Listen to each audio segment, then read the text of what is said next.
شام یکم سپتامبر خبر داد که در یک شبانه روز آخر در جمهوری 32 حالت نو گرفتاری شهروندان به کرونا ویروس نو کووید 19 ثبت شده. در عین زمان 44 نفر از این بیماری شفا یافتند و خوشبختانه کسی نففتیده است. بر اساس آمار وزارت در مجموع از اول به قیدگیری پاندمی تا شام یکم سپتامبر در کشور 16884 نفر حالت سرایت کرونا ویروس نو کووید 19 ثبت شده.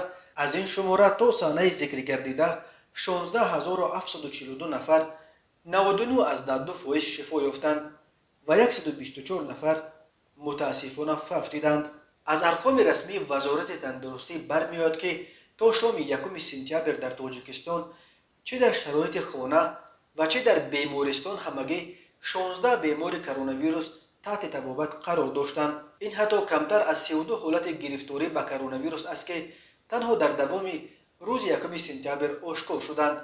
باور کردن به این که نصف این بیماران در بین همگی چند ساعت شفا یافته باشند امر محال است. قرار معلوم طبابت کرونا ویروس دست کم 2 هفته و در حالت وزنین مهلت خیلی زیاد را طلب میکند. در 2 هفته آخر در تاجیکستان حدود 600 حالت گرفتار شوی به کرونا ویروس ثبت شده است و پرسیده می شود که این 600 بیمار کجا شدند که شام یکم سپتامبر تنها 16 نفر تحت طبابت باقی مانده است. منتقدان بر اینند که وزارت دیگر باره راه پنهان کردن وضعیت واقعی را پیش گرفته است و با نشر رقم‌های بی منطق می‌خواهد در عرفه جشن استقلال تاجیکستان اثبات دهد که کرونا ویروس در این کشور دیگر باره محو کرده شد. طبیبان و ساکنان میگویند هرچند مقیاس پنجشنبه کرونا ویروس در مقایسه با ماه‌های ایون و ایول کاهش یافت، طبل زدن و پوره نشدن آن پیش از وقت است.